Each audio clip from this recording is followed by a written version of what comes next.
Objetividad, relativismo y verdad. Escritos filosóficos 1, por Richard Rorty. 10. Segunda parte. Capítulo 8. Pragmatismo, Davidson y la verdad. 1. Menos es más.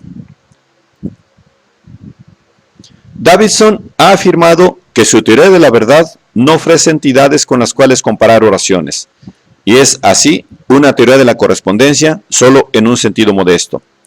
Su artículo, Una teoría coherentista de la verdad y el conocimiento, tiene como eslogan correspondencia sin confrontación. Este eslogan concuerda con su repudio de lo que denomina el dualismo de esquema y contenido. La idea de que algo como mente o lenguaje puede estar en una relación como la de encajar u organizar con respecto al mundo. Estas doctrinas recuerdan el pragmatismo, un movimiento que se ha especializado en refutar los dualismos y en disolver los problemas tradicionales creados por estos. La estrecha afiliación de la obra de Davidson con la de Quine y la de Quine con la de Dewey hacen tentador considerar a Davidson como perteneciente a la tradición pragmatista norteamericana. No obstante, Davidson ha negado explícitamente que su ruptura con la tradición empirista le convierta en pragmatista. Davidson considera el pragmatismo como una identificación de verdad con acertabilidad, o con acertabilidad en condiciones ideales. Si semejante identificación es esencial al pragmatismo, Davidson es tan antipragmatista como antiempirista, pues semejante identificación sería simplemente un acento en el lado del esquema de un dualismo inaceptable, sustituyendo el acento en el lado del contenido que representa el empirismo tradicional. Davidson no desea identificar la verdad con nada. Tampoco desea considerar que las oraciones se verifican por nada, ni por conocedores o hablantes por una parte, ni por el mundo por otra. Para él, cualquier teoría de la verdad que analice una relación entre fragmentos del lenguaje y fragmentos del no lenguaje está ya en la senda errónea. En esta última noción, negativa, Davidson concuerda con William James. James pensó que ninguna teoría tradicional de la verdad había conseguido explicar el tenor particular de semejante relación especial, que se trataba de una búsqueda desesperada. Según él, carecía de objeto intentar dar sentido a una noción de correspondencia que fuese neutral entre, por ejemplo, verdades percibidas, teóricas, morales y matemáticas. Sugirió que concibiésemos lo verdadero como únicamente el expediente de nuestra forma de pensar. Cuando sus críticos proclamaron al unísono que las verdades no son verdades porque funcionan porque son verdaderas, James pensó que no habían entendido su tesis, a saber, que verdadero era un término de elogio utilizado para avalar en vez de un término referido a una situación cuya existencia explicaba, por ejemplo, el éxito de quienes tenían creencias verdaderas. Pensó que la moraleja del fracaso de los filósofos en descubrir, por así decirlo, la microestructura de la relación de correspondencia era que no había nada que encontrar, que no podía utilizarse la verdad como una noción explicativa. Efectivamente, James no se limitó a formular esta tesis negativa. Hubo momentos en los que además infirió de la premisa falsa. Si tenemos la noción de justificado, no necesitamos la de verdad, que verdadero debe significar algo como justificable. Esta fue una forma de error idealista de inferir a partir de no podemos dar sentido a la noción de verdad como correspondencia, que la verdad debe consistir en una coherencia ideal. El error está en suponer que verdadero necesita una definición, y a continuación inferir del hecho de que no puede definirse en términos de una relación entre creencias y no creencias, la idea de que debe definirse en términos de una relación entre creencias. Sin embargo, como ha señalado Hilary Putnam, en su argumento de la falacia naturalista, puede ser verdadero, pero no X. Es siempre relevante, sea cual sea el contenido de X, el mismo argumento que formuló G. E. Moore acerca de bueno. Supongamos que prescindimos de los momentos en que James incurrió en este error, así como del desafortunado intento de Peirce, que comentaremos después, por definir la verdad en términos de el final de la indagación. Supongamos que seguimos la tesis negativa de James, su polémica contra la noción de correspondencia, y seguimos sus ocasionales intentos por decir algo constructivo sobre la verdad. Creo que entonces podemos aislar un sentido del término pragmatismo que consistirá simplemente en la disolución de la problemática tradicional sobre la verdad, frente a una teoría pragmatista de la verdad constructiva. Esta disolución partiría de la tesis de que verdad no tiene uso explicativo, sino meramente los siguientes usos. Inciso A, un uso como aval o apoyo.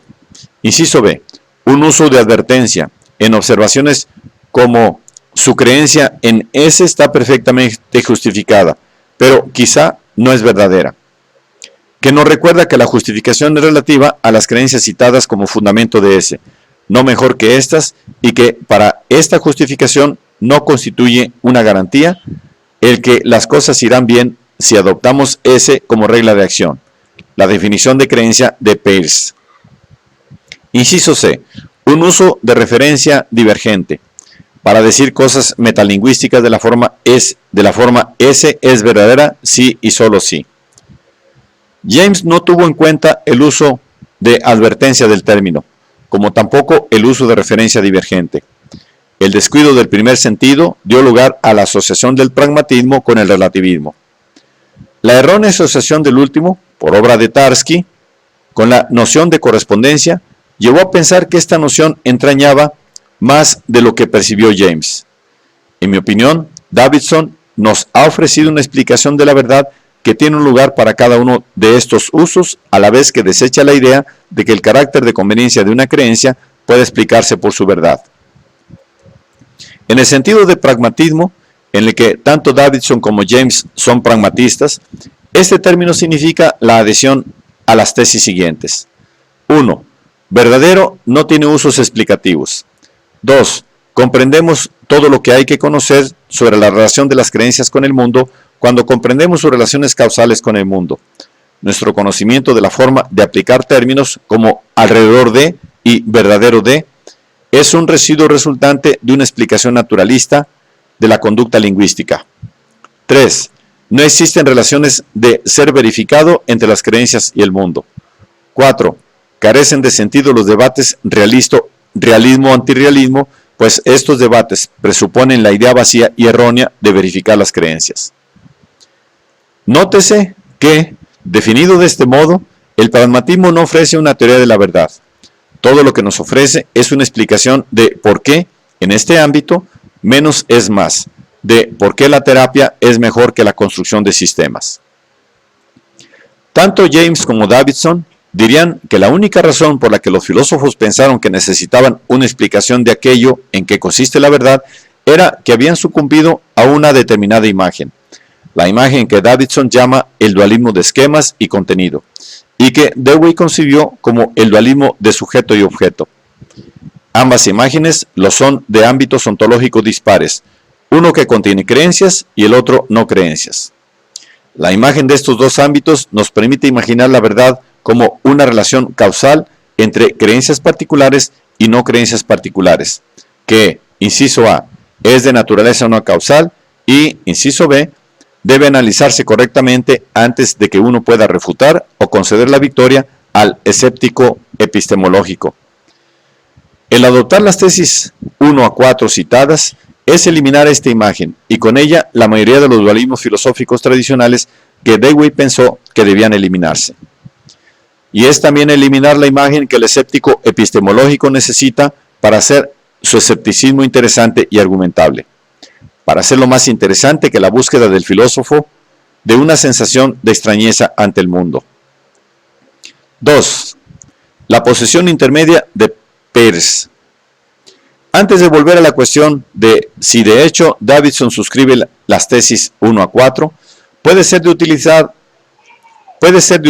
decir algo sobre el pragmatismo del final de la indagación de Peirce. Esta es la versión de la llamada teoría pragmatista de la verdad, una errónea etiqueta de manual que considera una multitud de doctrinas diferentes, que ha recibido una gran atención en los últimos años. En mi opinión, representa una posición intermedia entre las teorías idealistas y fisicalistas de la verdad, por una parte, y las tesis 1 a 4 por otra.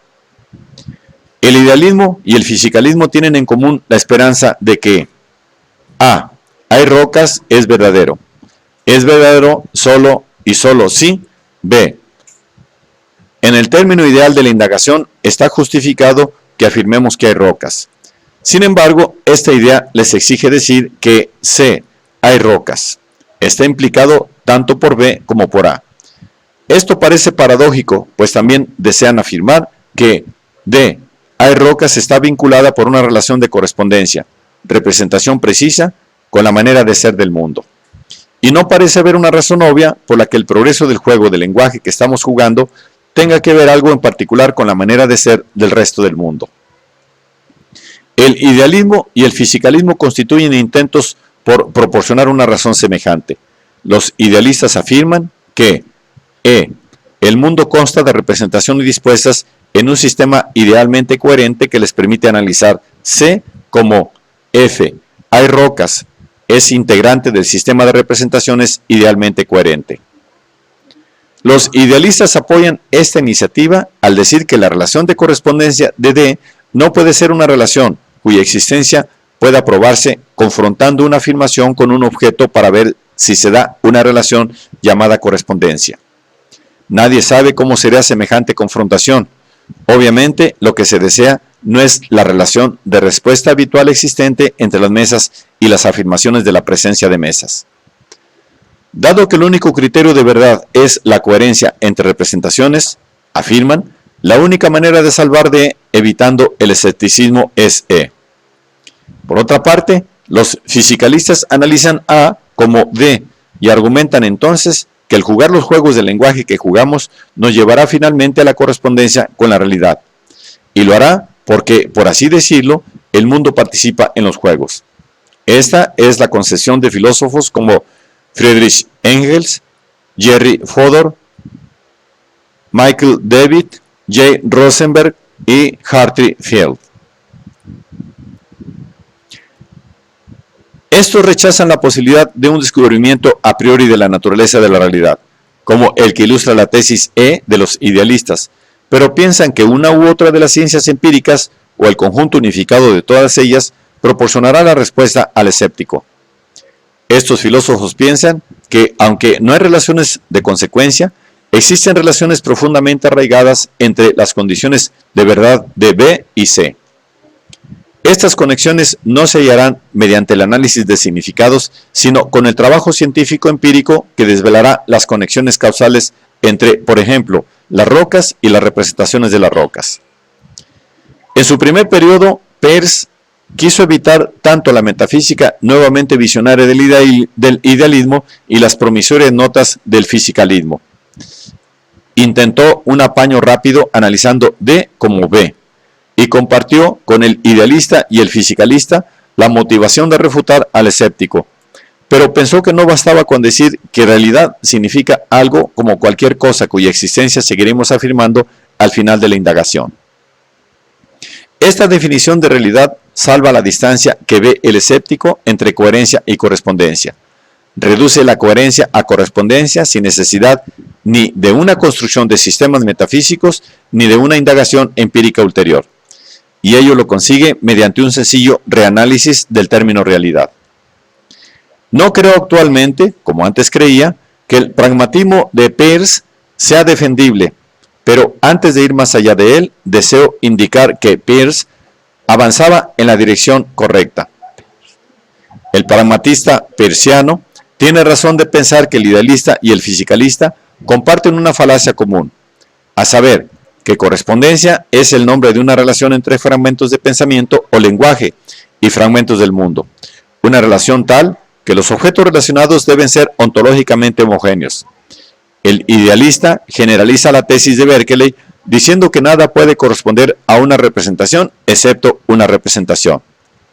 Así nos salva del escepticismo al redescribir la realidad como ámbito consistente en representaciones. El fisicalista piensa que nada puede corresponder a un fragmento de realidad espacio-temporal, excepto si es otro fragmento vinculado con el primero por relaciones causales adecuadas. Así nos salva del escepticismo, ofreciendo una explicación fisicalista de la naturaleza de nuestras representaciones. Una explicación que muestra que, como dijo Fodor, la teoría de correspondencia de la verdad corresponde a la realidad.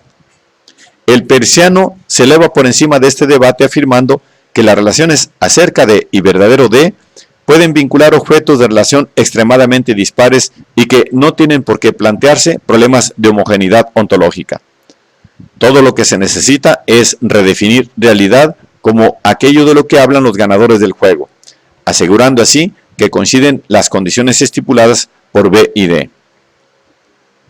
Sin embargo, la redefinición persiana utiliza un término ideal, que es tan escurridizo como corresponde.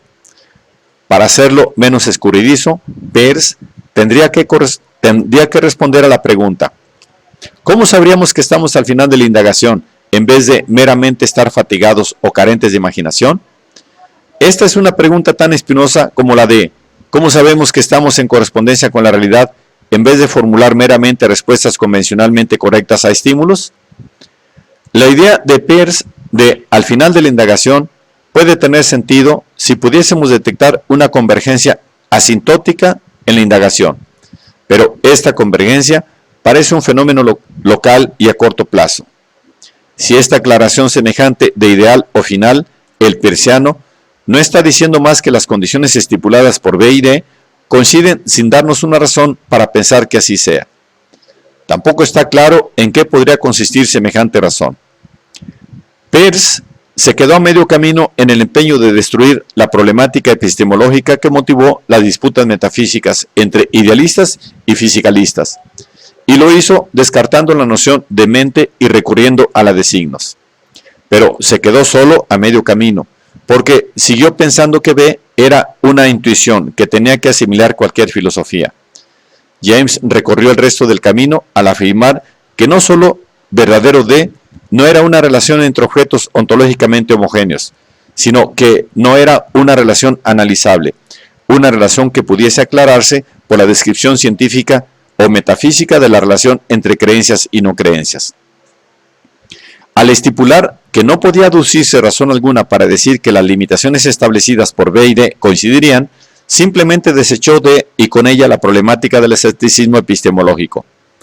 Con ello, sentó las bases para el argumento de Dewey, de que lo que hace parecer interesante esta problemática es el intento de suplementar una explicación naturalista de nuestra interacción con nuestro entorno, con una explicación no naturalista, que incluye una tercera cosa intermedia entre el organismo y su entorno, algo como mente o lenguaje. 3. Davidson y el lingüista de campo. ¿Qué justificación hay para atribuir a Davidson las tesis 1-4?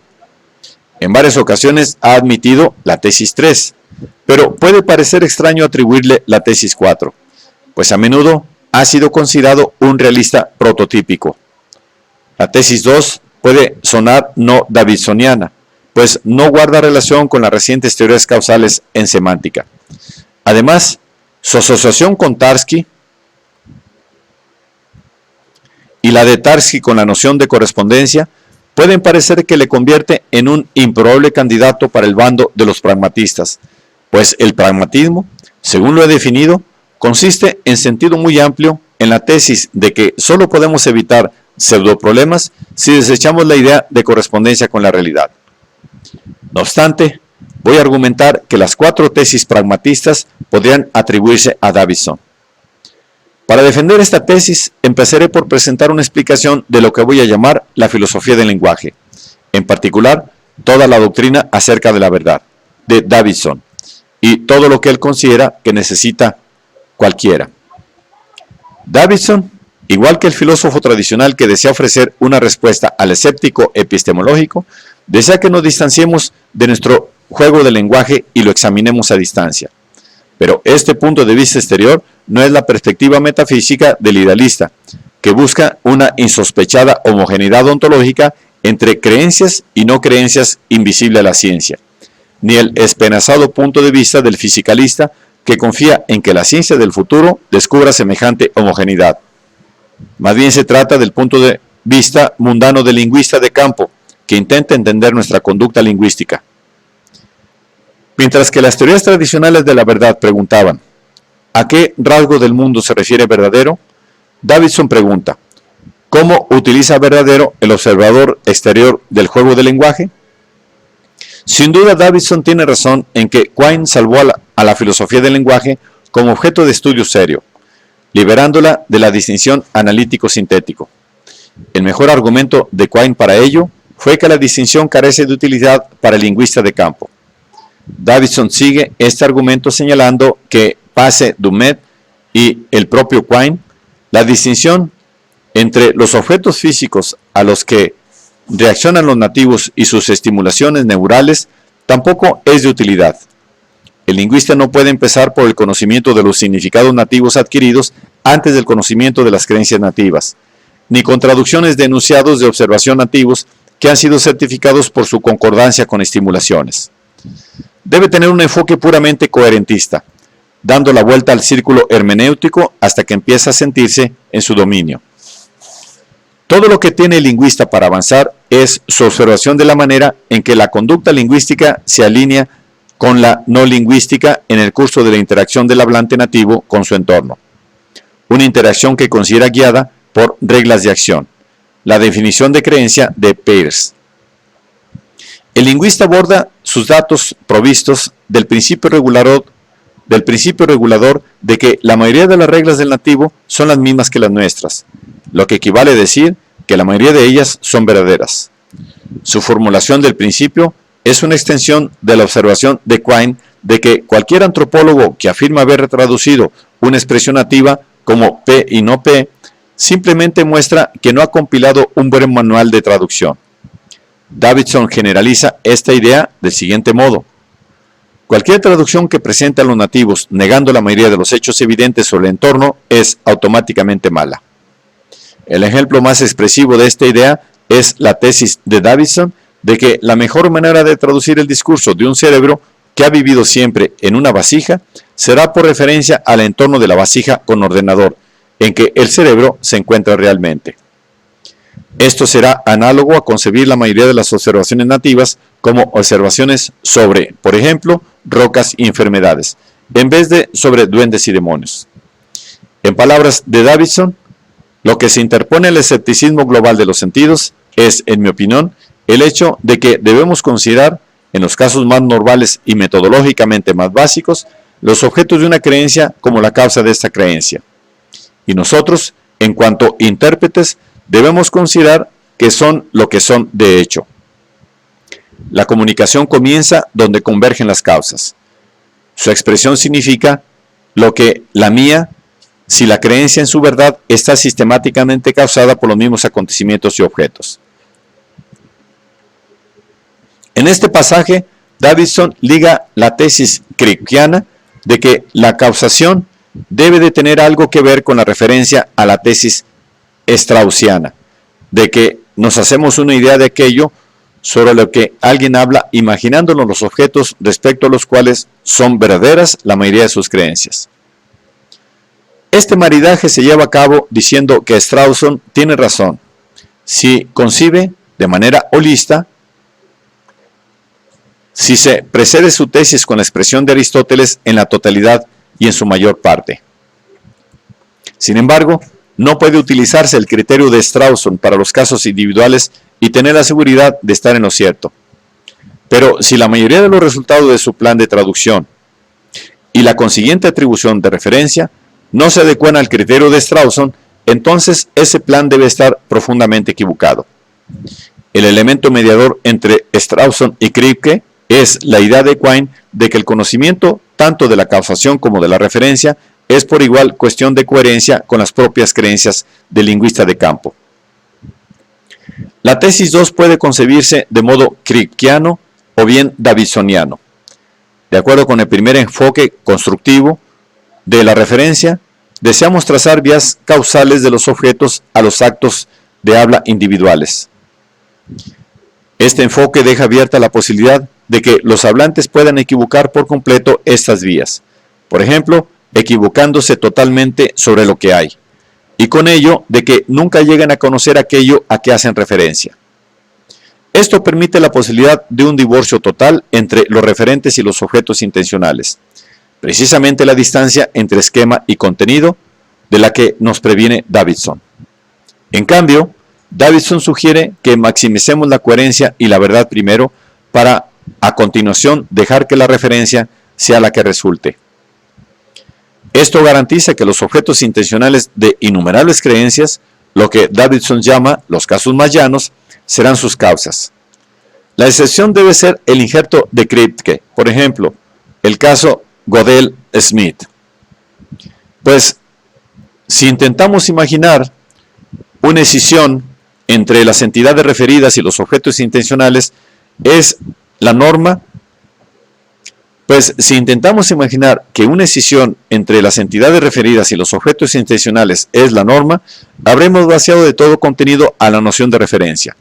Es decir, la habremos convertido, como analíticos, en una noción que no tiene utilidad para el lingüista de campo.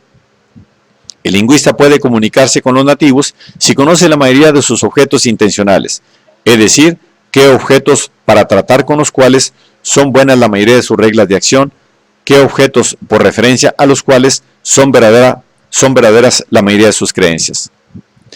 Pero puede pretender tampoco la tesis escéptica de que esto no es realmente comunicación, sino solo un discurso cruzado accidentalmente afortunado, como la idea de que la interpretación pretendida de una expresión llanamente nativa es "no hay rocas". La explicación que hace Davidson de esta concepción de la labor del lingüista de campo al escepticismo epistemológico es la siguiente: a menos que uno esté dispuesto a postular un intermediario entre el organismo y su entorno, por ejemplo, significados determinados, interpretaciones pretendidas, lo que el hablante tiene ante sí, etc., la interpretación radical empieza en casa. Así pues, al igual que todos los demás nativos, resultará que tenemos creencias mayoritariamente verdaderas. El argumento es claro, pero ¿responde el escéptico? ¿Cómo quieren responder el idealista y el fisicalista? O bien simplemente dice al escéptico que su pregunta, ¿nos representamos alguna vez la realidad como es en sí misma?, era una pregunta mala que hace al pragmatista jamesiano. Es probable que un escéptico respondiese a Davidson que será necesario algo más que una explicación de las necesidades del lingüista de campo para demostrar que la creencia es, como dice Davidson, verídica por su naturaleza. El escéptico pensará que Davidson no ha demostrado, sino que el lingüista de campo debe suponer que los nativos creen mayoritariamente en lo que hacemos, y que la cuestión de si la mayoría de nuestras creencias son verdaderas sigue abierta. Davidson no puede menos que responder, de nuevo, que la interpretación radical comienza en casa, que si deseamos una visión exterior de nuestro propio juego de lenguaje, la única disponible es la del lingüista de campo. Pero eso es precisamente lo que no le concede el escéptico. Este piensa que Davidson ha eludido el problema filosófico. Piensa que la perspectiva exterior de Davidson no es lo suficientemente externa para poder ser considerada filosófica. Por lo que alcanzo a ver, la única respuesta posible a Davidson en este punto consiste en llamar la atención sobre el atractivo intuitivo de 2. La tesis naturalista que comparte con Kripke de que no queda más por conocer sobre la relación entre creencias y el resto de la realidad de lo que conocemos a partir del estudio empírico de las transacciones causales entre los organismos y su entorno. El resultado relevante de este estudio es el manual de traducción con informe etnográfico del lingüista de campo. Como ya disponemos en los diccionarios de un manual de traducción para nosotros, así como en las enciclopedias de una autoetnografía, no nos queda nada por conocer sobre nuestra relación con la realidad que no conozcamos ya. La filosofía no tiene ya labor alguna por desempeñar. Esto es precisamente lo que el pragmatista ha venido diciendo desde siempre al escéptico. Tanto el pragmatista como Davidson afirman que si correspondencia denota una relación entre las creencias y el mundo, que puede variar aunque nada más varíe, incluso si todas las relaciones causales siguen siendo las mismas, entonces corresponde no puede ser un término explicativo.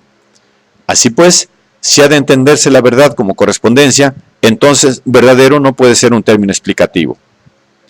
El llevar la tesis 2 al límite y liberarla de los presupuestos atomistas que le agregan las teorías constructivas kripkeanas de la referencia, tiene como resultado 1. Así pues, La estrategia de Davidson con el escéptico parecería darle razón para suscribir tanto uno como dos, mientras que el pisicalista invoca dos con vistas a encontrar algún término de referencia de la correspondencia. Davidson considera la falta de semejante término en los resultados del lingüista de campo como una razón para pensar que no hay nada que buscar. Al igual que el de Dewey, y al contrario que el de Skinner, el suyo es un naturalismo no reductivo, un naturalismo que no supone que el todo término semántico importante debe describir una relación física. Davidson piensa que son numerosos los términos que utilizan los teóricos que estudian las relaciones causales, por ejemplo, lingüistas de campo, físicos de partículas, que no denotan ellos mismos relaciones causales. Así pues, según mi interpretación, Davidson coincide con el pragmatista en que verdadero carece de uso explicativo. Su aportación al pragmatismo consiste en señalar que tiene un uso de referencia divergente, además de los usos normativos identificados por James. El intento filosófico tradicional de fusionar ambos tipos de uso y de considerarlos explicados por el uso de verdadero para denotar una relación no causal denominada correspondencia es, según esta explicación, un intento confuso por estar al mismo tiempo dentro y fuera del juego del lenguaje. Sin embargo, mi interpretación debe hacer frente al hecho de que Davidson, al contrario que el pragmatista, no presenta tanto un rechazo de la interrogación del escéptico como su respuesta. Davidson afirma que incluso una teoría de la coherencia ligera como la mía debe ofrecer al escéptico una razón para suponer que las creencias coherentes son verdaderas. Una vez más dice que la teoría que defiendo no está en competencia con una teoría de la correspondencia, sino que su defensa depende del argumento que pretende demostrar que la coherencia produce la correspondencia. Esto suena como si Davidson estuviese no solo adoptando algo como la tesis D anterior, sino afirmando deducir D de B a la manera del idealismo y del pragmatismo peirciano. Al desear correspondencia sin confrontación, muestra que comparte con estos ismos la idea de que no podemos comparar una creencia con una no creencia para ver si concuerda. Pero, ¿qué supone Davidson que queda de la correspondencia después de haber quitado la confrontación? ¿Qué es lo que piensa que desea el escéptico? ¿Qué es lo que propone dar al escéptico haciendo que lo proporcione la coherencia? Davidson afirma que la cuestión escéptica a la que desea corresponder es esta. ¿Cómo es que, dado que no podemos distanciarnos de nuestras creencias ni de nuestro lenguaje para encontrar alguna prueba distinta a la coherencia, tenemos sin embargo un conocimiento y hablamos sobre un mundo público objetivo que no es obra nuestra? Pero esto no nos sirve de mucho. Solo si uno pensase que es misterioso que pudiese existir semejante conocimiento y semejante discurso, por ejemplo, alguien que exigiese homogeneidad ontológica entre creencias y no creencias, o alguien que pensase que existe un esquema intermedio que configura las no creencias antes de que pueda hablarse sobre ellas, esta sería una pregunta desafiante. Si ha de haber aquí un problema, debe ser porque se ha permitido al escéptico concebir lo objetivo de forma tal que la vinculación entre coherencia y objetividad se ha vuelto confusa. ¿Qué sentido de correspondencia puede mantener esta falta de claridad y sin embargo ser tal que Davidson pueda argumentar que es producto de la coherencia? Para empezar, podemos señalar que lo que Davidson entiende por correspondencia no es, como creen los teóricos de la correspondencia con el hecho, una relación entre una oración y un trozo de realidad de algún modo isomórfico con esa oración.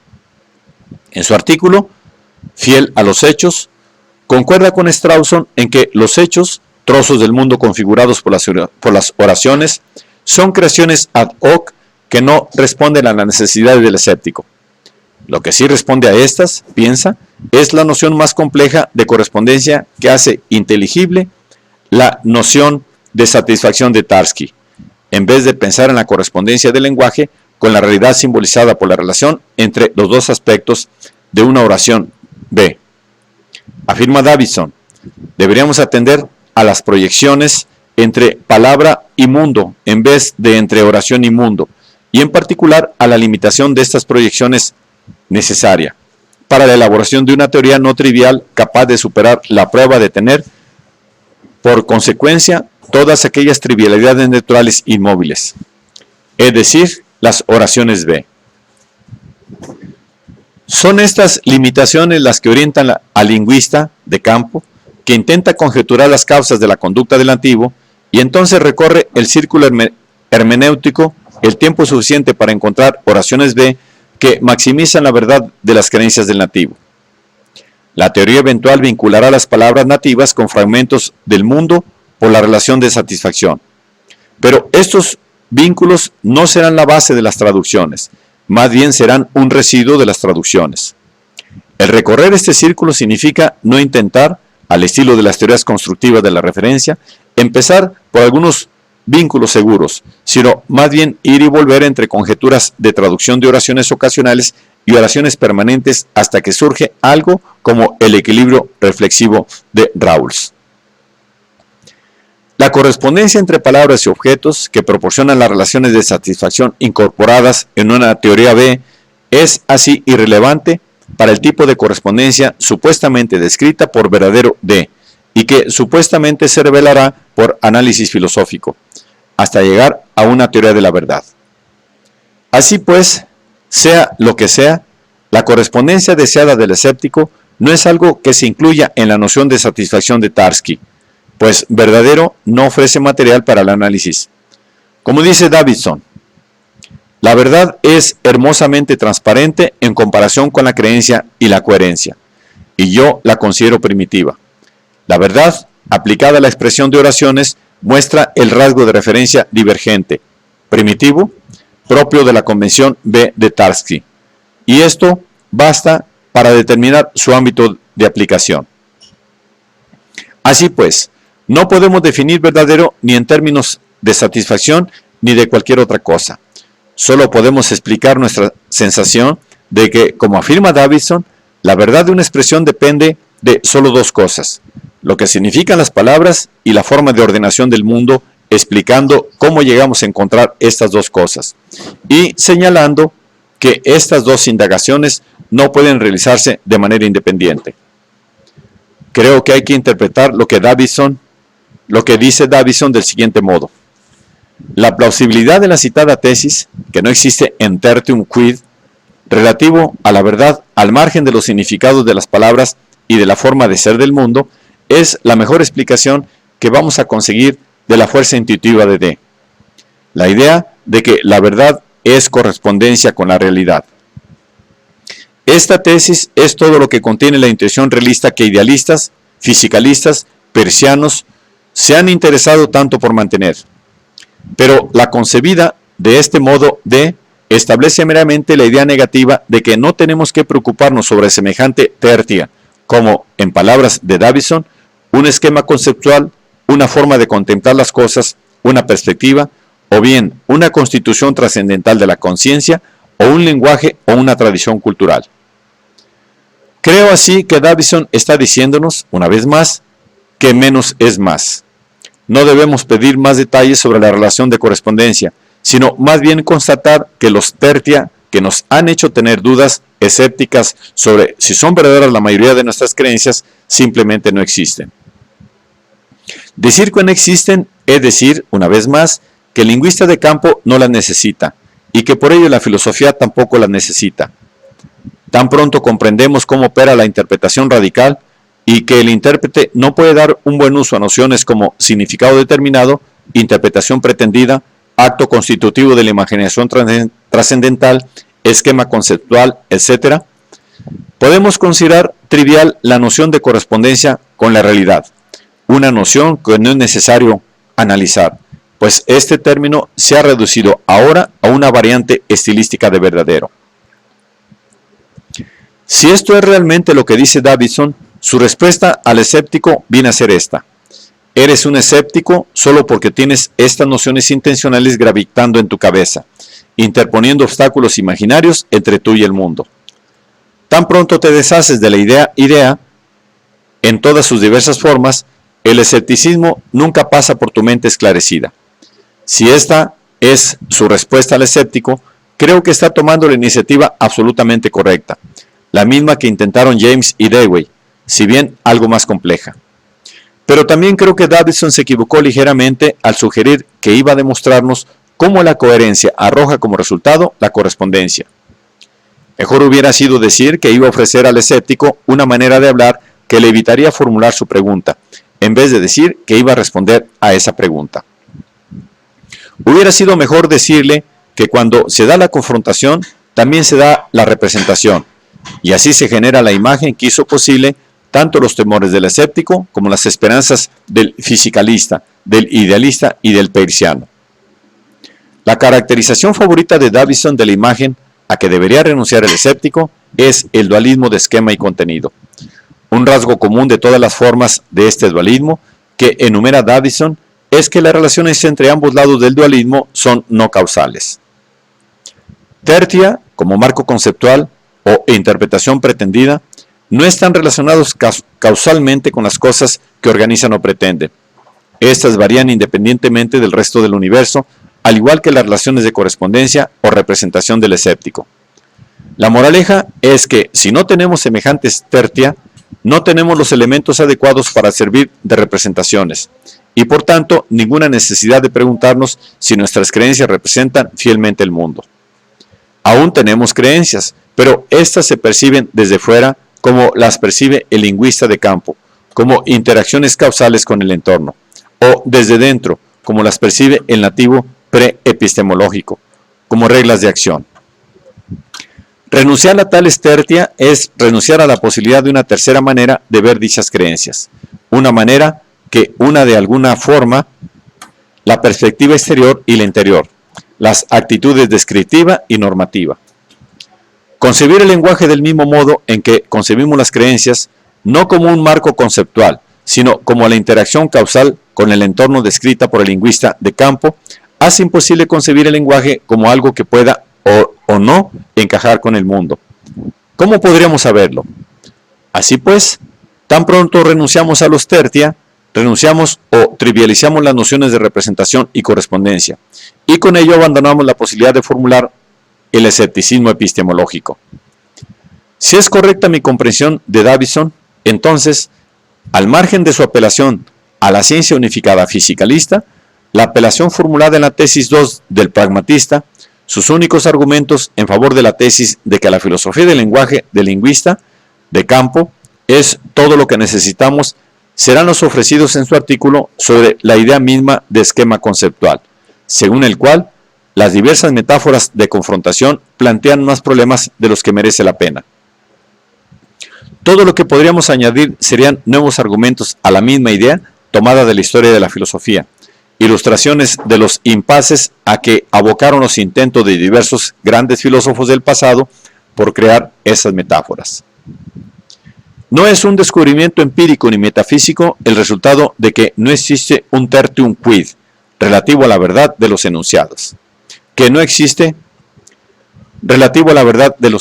ni tampoco un resultado del análisis del significado de verdadero, de creencia o de cualquier otro término. Así pues, al igual que James, pero a diferencia de Peirce, Davidson no nos ofrece una nueva teoría de la verdad, más bien nos ofrece razones para pensar que podemos proseguir con seguridad quitando hierro filosófico al concepto de verdad, menos necesario de lo que habíamos pensado. De acuerdo con mi interpretación, su argumento de que la coherencia tiene como resultado la correspondencia viene a querer decir más o menos esto, desde el punto de vista del lingüista de campo.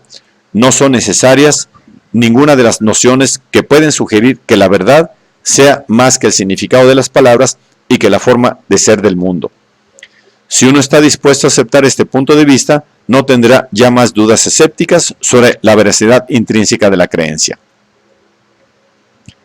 4. Davidson como fisicalista no reductivo.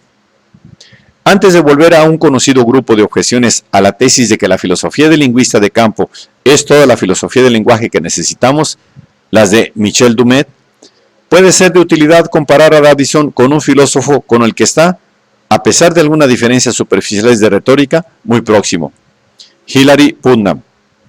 Putnam defiende doctrinas pragmatistas muy conocidas, como hicieron James y Dewey. Bromea sobre el intento de obtener una perspectiva exterior, una perspectiva divina, como la que intentaron tener el epistemólogo tradicional y el escéptico. Pero cuando se enfrenta a las teorías de referencia divergente de la verdad, se complica. Le suenan a reduccionistas y las considera sinónimo de un positivismo encumbrado, de un esquinerismo trascendental. Putnam dice: si un filósofo afirma que la verdad es diferente de la electricidad, precisamente de este modo, a saber, que cabe una teoría de la electricidad, pero no hay lugar para una teoría de la verdad, que todo lo que se puede conocer sobre la verdad es conocer las condiciones de enunciación, entonces, si le comprendo bien, está negando que existe una propiedad de la verdad, o una propiedad de la correctitud, no solo en sentido realista, sino en cualquier sentido. Pero esto equivale a negar que nuestros pensamientos y enunciados sean pensamientos y enunciados. Putnam supone aquí que la única razón por la que podría obviarse la necesidad de una teoría sobre la naturaleza de X es haber descubierto que las X no son nada más que Y, en buen sentido reduccionista. Por ello piensa que la renuncia de Davidson a una explicación de en qué consiste que un enunciado sea correcto y en qué consiste que sea incorrecto debe realizarse reduciendo los enunciados verdaderos a ruidos aceptados de manera convencional.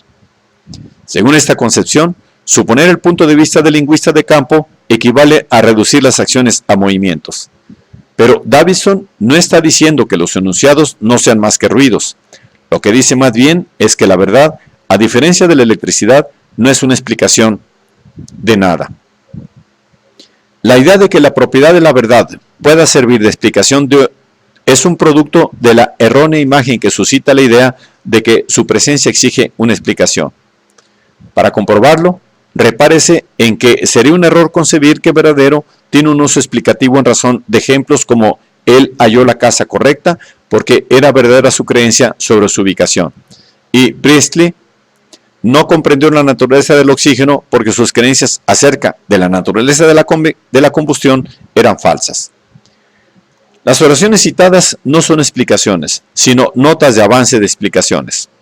Para hacerlas efectivas, para obtener las explicaciones verdaderas, tenemos que decir cosas como encontró la casa correcta porque creía que estaba ubicada en, o bien, Priestley fracasó porque pensaba que el flojisto.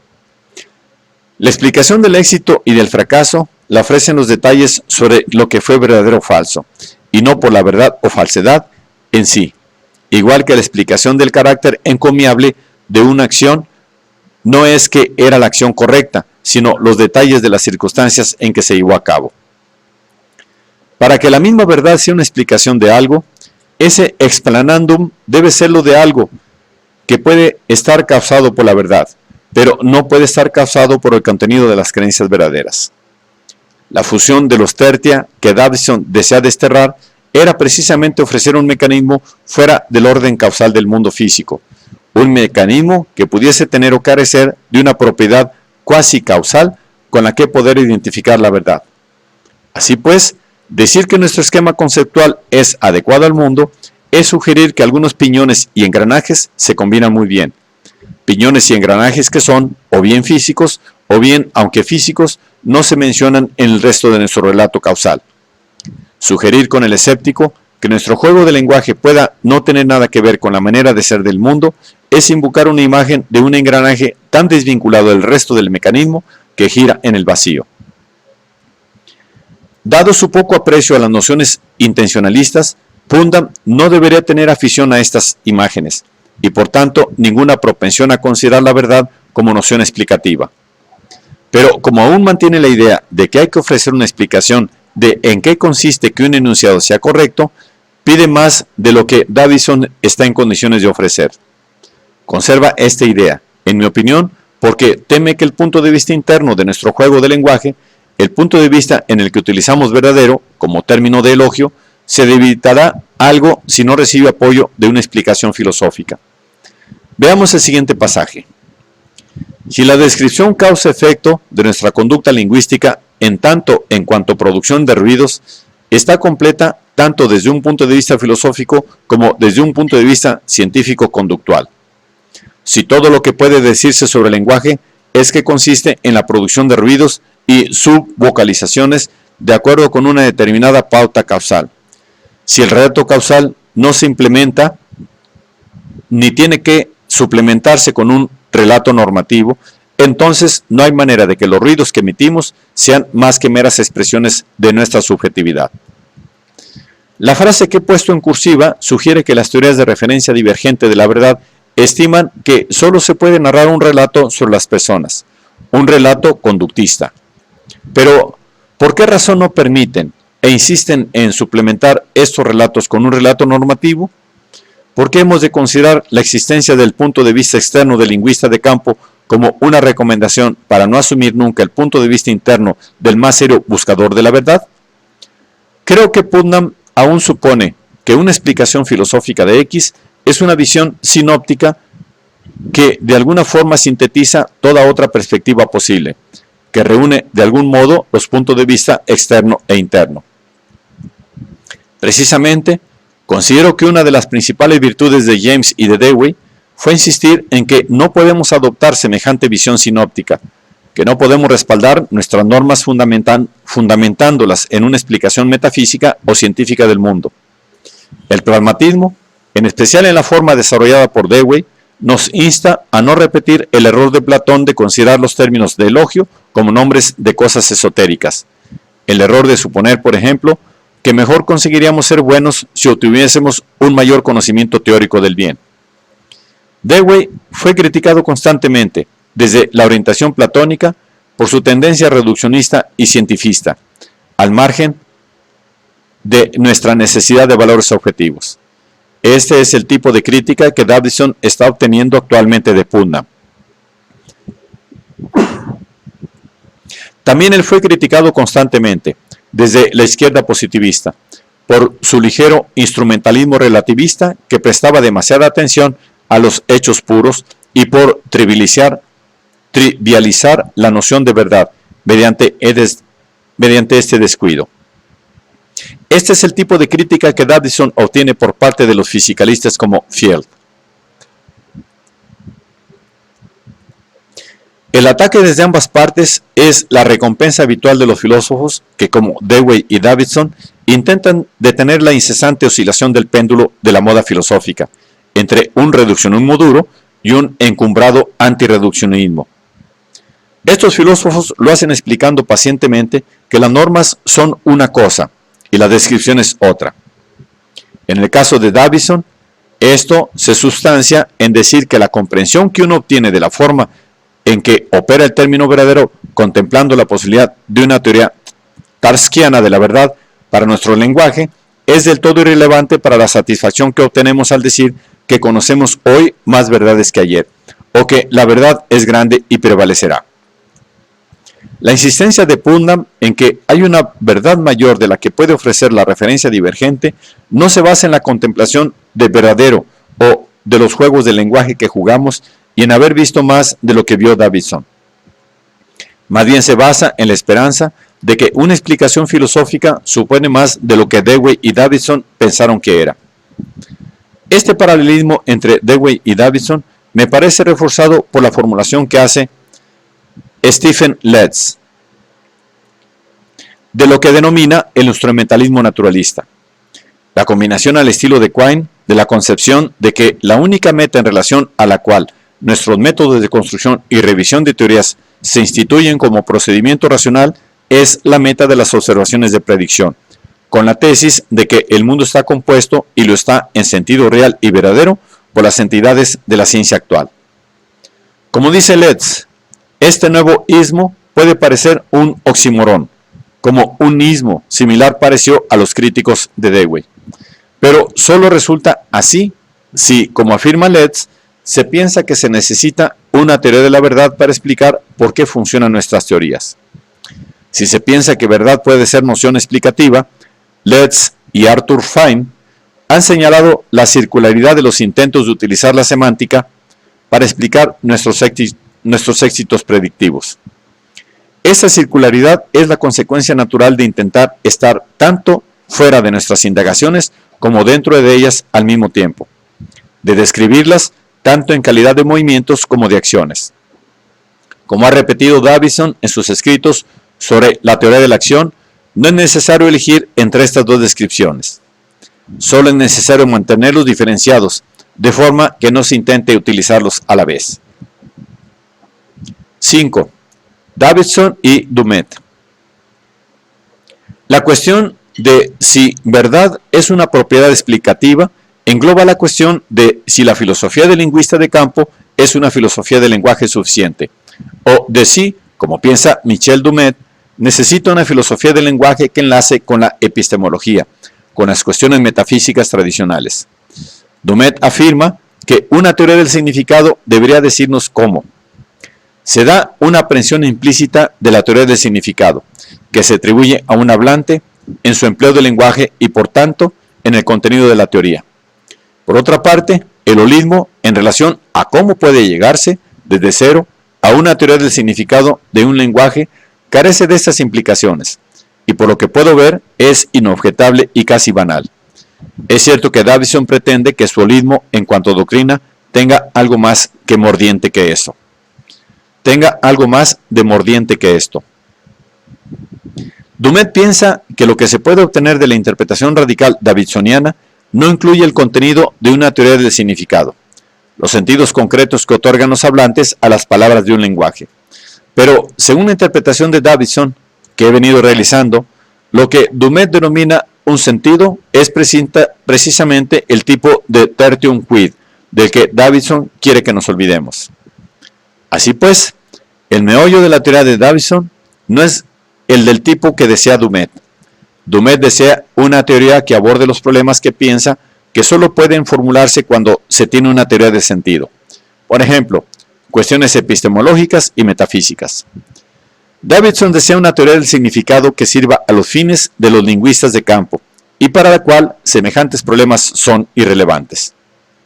El argumento de Dumet de que necesitamos más de lo que nos ofrece Davidson es que alguien podría conocer el conjunto de las condiciones de verdad producidas por un intérprete davidsoniano, sin conocer el contenido de las partes de la derecha, las partes metalingüísticas de las oraciones B. Dumet piensa que una oración B, para la cual el metalenguaje contiene el lenguaje objeto, es obviamente no explicativa, y que si esto es así, entonces una oración B, para un lenguaje objeto desvinculado del metalenguaje, es igualmente no explicativa. Davidson repondría que ninguna oración B, ninguna trivialidad neutral nos dirá en qué consiste comprender cualquiera de las palabras que aparecen en la parte izquierda, pero que el grueso total de estas oraciones nos dice todo lo que hay que conocer al respecto.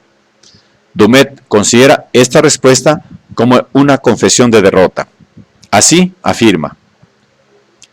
Según esta explicación, no puede haber una respuesta a la cuestión de qué constituye la comprensión de cualquier palabra o frase por parte del hablante.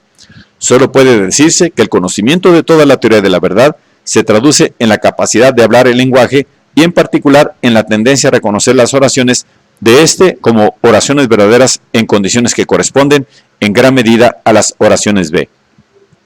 Y también, no se proporciona forma alguna, siquiera en principio, de segmentar su capacidad de utilizar el lenguaje como un todo en capacidades integrantes diferenciadas, pero constituye el núcleo de la posición de Davidson, así como de las de Wittgenstein y Sellars, el que no existen semejantes capacidades integrantes diferenciadas.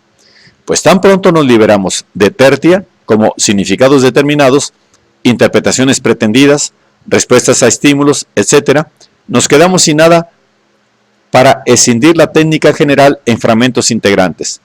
Nada para responder a ¿cómo sabes que eso se llama rojo? Excepto la respuesta de Wittgenstein, sé inglés. Davidson insiste en que las oraciones B individuales no reproducen estructuras internas y que cualquier intento de proporcionar semejantes estructuras se pagará el precio de reintroducir tertia, entidades interpuestas entre nuestras palabras y el mundo. Dumet observa que Davidson intenta hacer de la necesidad virtud, pero insiste en que hacerlo es una renuncia a lo que tenemos derecho a esperar de una teoría del significado. Pues Dumet piensa que tenemos derecho a una teoría del significado que mantenga las nociones tradicionales de la epistemología empirista.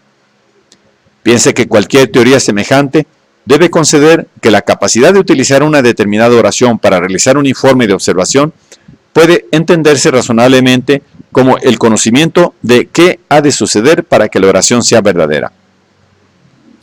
El caso paradigmático de Dumet de aprehensión del contenido de una expresión es el de cuando observamos que algo es rojo. Piensa que el contraste entre eso es rojo y casos como César cruzó el Rubicón, el amor es mejor que el odio y hay transfinitos números cardinales, es algo que cualquier filosofía del lenguaje válida debe mantener. Pero para el holismo de Davidson y de Wittgenstein simplemente no hay contraste. Según estos, aprender el contenido es, en todos estos casos, aprender las relaciones de inferencia entre estas oraciones y las demás oraciones del lenguaje. Puede decirse lo mismo por lo que respecta a la presentación que hace Dumet del problema realismo-antirrealismo en términos de bivalencia. Dumet parece pensar que la cuestión de la bivalencia o de si los enunciados son terminantemente verdaderos o falsos, independientemente de nuestro conocimiento o de nuestros medios de conocer, solo se plantea para los enunciados formulados por medio de oraciones pertenecientes a los estratos menos primitivos de nuestro lenguaje. No tiene duda de que para los estratos inferiores, por ejemplo, para enunciados como eso es rojo, se da la bivalencia. Nuestros conocimientos inexpresables de en qué consiste la verdad de estos enunciados basta, presumiblemente, para convertirnos en realistas acerca de la rojez. Para estos tipos de enunciados podemos tener una firme sensación de correspondencia con la realidad, firme, por cuanto tenemos confianza en que lo que vuelve verdadero el enunciado es la realidad en vez de meramente nosotros mismos. Aquí tenemos la imagen empirista, común a Quine y a Dumet, según la cual el lenguaje se interpone como un velo entre nosotros y la realidad, una realidad que se abre paso o que conocemos que se abre paso solo en el extremo de algunos receptores sensoriales. Por otra parte, cuanto más ascendemos a niveles superiores, mayor es la duda de que estemos en contacto con el mundo y mayor la tentación de ser un antirrealista por lo que respecta a determinadas entidades.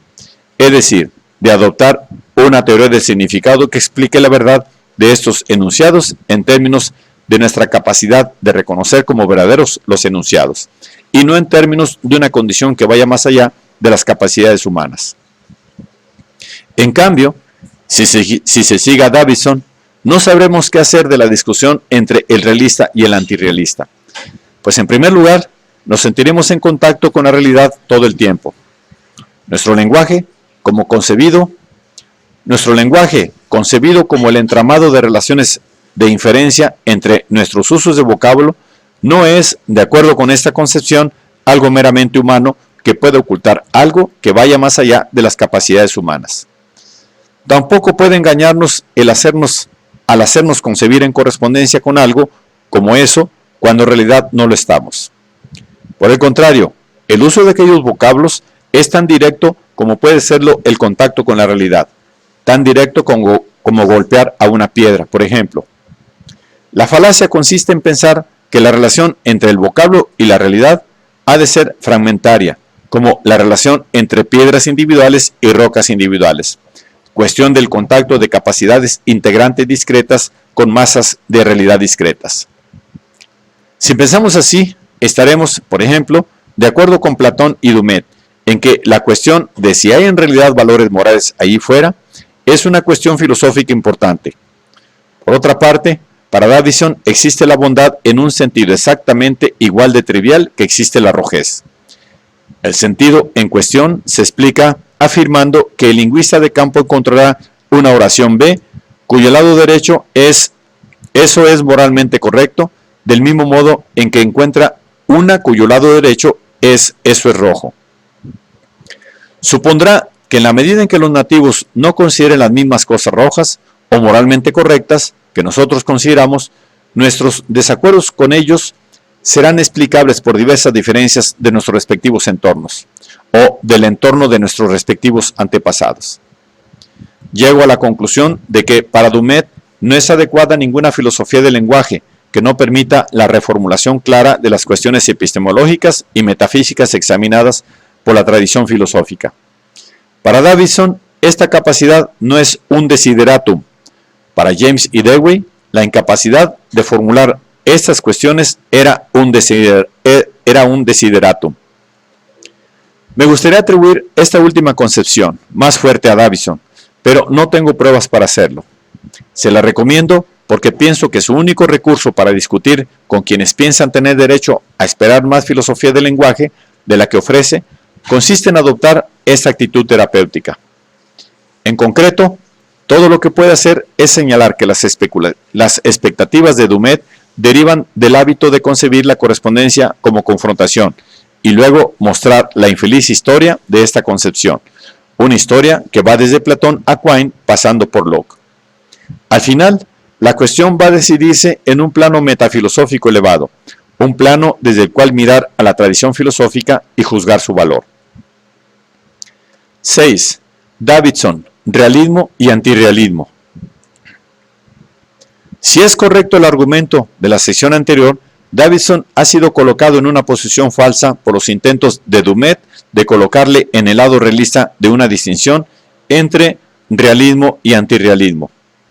Esa distinción, formulada en términos de una distinción entre condiciones de verdad y condiciones de enunciación, parecerá una forma plausible de clasificar doctrinas filosóficas solo si se acepta lo que Michel David ha denominado la suposición presuposicional de Dumet. La suposición de que la comprensión de una oración de L por un hablante de L consiste en su conocimiento de que la frase es verdadera en L en tales y tales circunstancias. Sin embargo, Davidson considera desesperado el empeño de aislar esas circunstancias. Su holismo le lleva a rechazar la idea de semejante conocimiento. No obstante, Dumet ofrece una explicación de las condiciones de verdad davidsonianas radicalmente no holística. No obstante, Dumet ofrece una explicación de las condiciones de verdad davidsonianas radicalmente no holista. Como con razón dice David, Dumet intenta deducir de X, conoce el significado de S, y el significado de S es igual a las condiciones de verdad de X, que S conoce que las condiciones de verdad de X son TC, una inferencia que solo vale si concebimos X conoce el significado de S, como existe una entidad que es el significado de S y X la conoce. Esta última concepción la tendrá solo quien acepte la suposición proposicional. Davidson no la aceptaría y por eso no puede ser considerado teórico de las condiciones de verdad en el sentido de Dumet. Davidson piensa que una gran ventaja de su concepción es que nos proporciona una teoría del significado sin incluir cosas como significados. Como concuerda con Quine en que una teoría del significado de un lenguaje es la que resulta de la investigación empírica de la conducta lingüística, Davidson será el primero en coincidir con David contra Dumet en que cualquier conocimiento proposicional de un lenguaje que tenga una persona es algo que está por encima de su competencia, algo obtenido a partir de la teorización acerca del lenguaje. Si tenemos presente el holismo y el conductismo de Davidson, este nos parecerá el último filósofo en creer que los usuarios de S normalmente son capaces de tener familiaridad con conjuntos de circunferencias que verificarían S de manera concluyente. Dumet interpreta erróneamente a Davidson porque cree que, en palabras de David, el único tipo de conducta que podría manifestar la comprensión de S por el hablante es aquella que le lleva a la posición en la que, si se da la condición que justifica concluyentemente la afirmación de S, la reconoce como tal. Como dice David, esto expresa el compromiso de Dumet con una epistemología anti-holista. Dumet piensa que hay algunos casos conocidos, por ejemplo, las llamadas oraciones de observación, en que realmente existen esas condiciones y semejantes actos de reconocimiento. Pero para Davidson no existe nunca ninguna de estas. Así pues, el contraste que establece Dumet entre, por ejemplo, realismo sobre las mesas y antirrealismo sobre los valores carece de sentido para Davidson. Para los holistas, por así decirlo, la verdad es siempre trascendente a la evidencia. Pero eso es decir que la comprensión de X por S nunca se manifiesta en el tipo de capacidades de reconocimiento que concibe Dumet. Dumet considera que el resultado de la lingüistificación de la filosofía por Frege es que la única manera de dar sentido a un desacuerdo metafísico es mediante la elevación semántica, la conversión de la vieja cuestión metafísica en una nueva cuestión semántica. De acuerdo con mi interpretación, Davidson piensa que el beneficio de la conversión lingüística es que la liberación de la mente cartesiana es un primer paso para la eliminación de los tertia que, al interponerse aparentemente entre nosotros y el mundo, crearon las viejas cuestiones metafísicas en un principio. Podemos dar el último paso y disolver para bien aquellas cuestiones, no permitiendo que la filosofía del lenguaje vuelva a crear los contrastes ficticios en cuyos términos se formularon aquellas cuestiones. Por ejemplo, el contraste entre realidades objetivas y ficciones útiles, o el existente entre el estatus ontológico de los objetos de la física, la ética y la lógica, respectivamente. Para Davidson, la idea de compromiso ontológico de Quine y la idea de Dumet de cuestión de hecho son residuos desafortunados de pensamiento metafísico. Figuran entre las ideas que entrelazó la metafísica para formular el dualismo de esquema y contenido.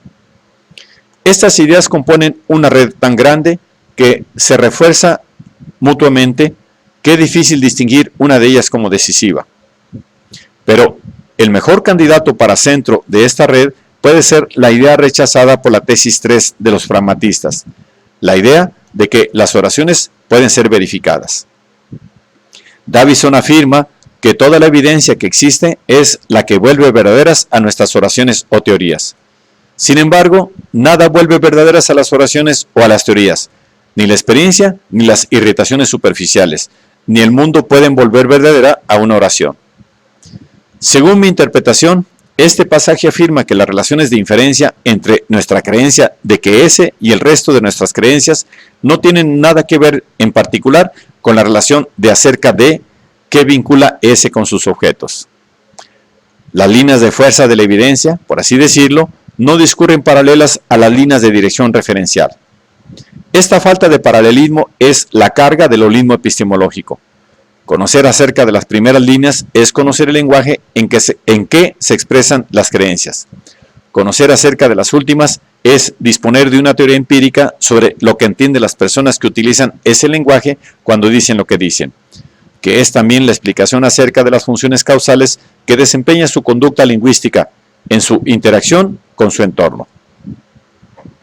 El deseo de fusionar el relato justificatorio y la explicación causal es el viejo deseo metafísico que nos ayudó a superar Wittgenstein cuando nos dijo que tuviéramos cuidado de las entidades denominadas significados, o en términos más generales, con los elementos relativos a la fijación de la creencia, que son, en palabras de Davidson, intermediarios entre la creencia y los objetos habituales sobre los cuales versa esta.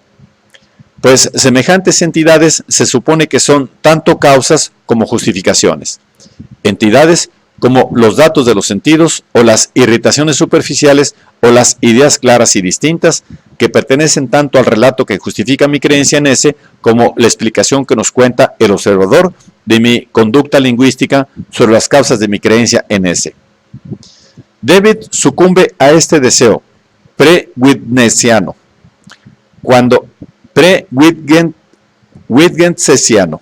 cuando siguiendo a Fiel sugiere que podemos explicar la idea intuitiva de correspondencia a un mundo exterior, convirtiendo a la verdad en algo dependiente de genuinas relaciones de referencia entre las palabras y la realidad objetiva.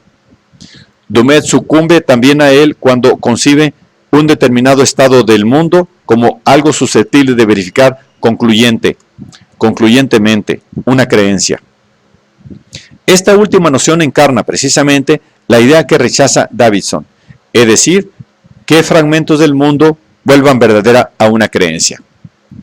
Creo que David tiene razón cuando afirma que tan pronto desechamos el antiholismo de Dumet, se desmantiza la problemática del realismo. Creo que David tiene razón cuando afirma que tan pronto desechamos el antiholismo de Dumet, se semantiza la problemática sobre el realismo, pero también se trivializa, pues ahora el realismo no designa nada salvo la banal tesis antiidealista que David formula como las entidades físicas del sentido común existen independientemente de la mente. David considera que esta es una tesis interesante y controvertida. Para mi interpretación de Davidson como pragmatista, resulta embarazoso que al parecer este hace lo mismo. Revela su lealtad, antes citada, a la idea de un mundo público objetivo que no es producto nuestro. Esta fórmula me resulta tan solo una retórica desfasada, pues en mi opinión, la fútil querella metafísica entre idealismo y fisicalismo se superó en los primeros años de este siglo, por la discusión metafilosófica entre los pragmatistas que deseaban disolver las viejas preguntas metafísicas y los antipragmatistas, que aún pensaban que existía algún primer orden que defender. Esta última discusión está más allá de la de realismo y antirrealismo. Así es, según Davidson, a pesar de sus ocasionales confesiones de fe realista, según mi versión de la historia de la filosofía del siglo XX, el empirismo lógico fue un fenómeno reaccionario, que dio un paso hacia adelante y dos hacia atrás. Davidson, al subvertir el dualismo esquema-contenido que dio por supuesto el empirismo lógico, ha mantenido, por así decirlo, la lógica y desechado el empirismo, o mejor, mantenido la tensión del lenguaje y desechado la epistemología. Así nos ha permitido utilizar las ideas de Frege para confirmar las doctrinas holistas y pragmatistas de Dewey. Su obra hace posible el tipo de síntesis de pragmatismo y positivismo que Morton White previó como una posible reunificación de la filosofía. Desde el punto de vista de semejante síntesis, el giro Peirce-Frege de la conciencia al lenguaje y de la lógica trascendental a la lógica formal fue una etapa en la disolución de problemas tradicionales como el de realismo versus antirrealismo, más que un paso hacia una formulación más clara de aquellos problemas.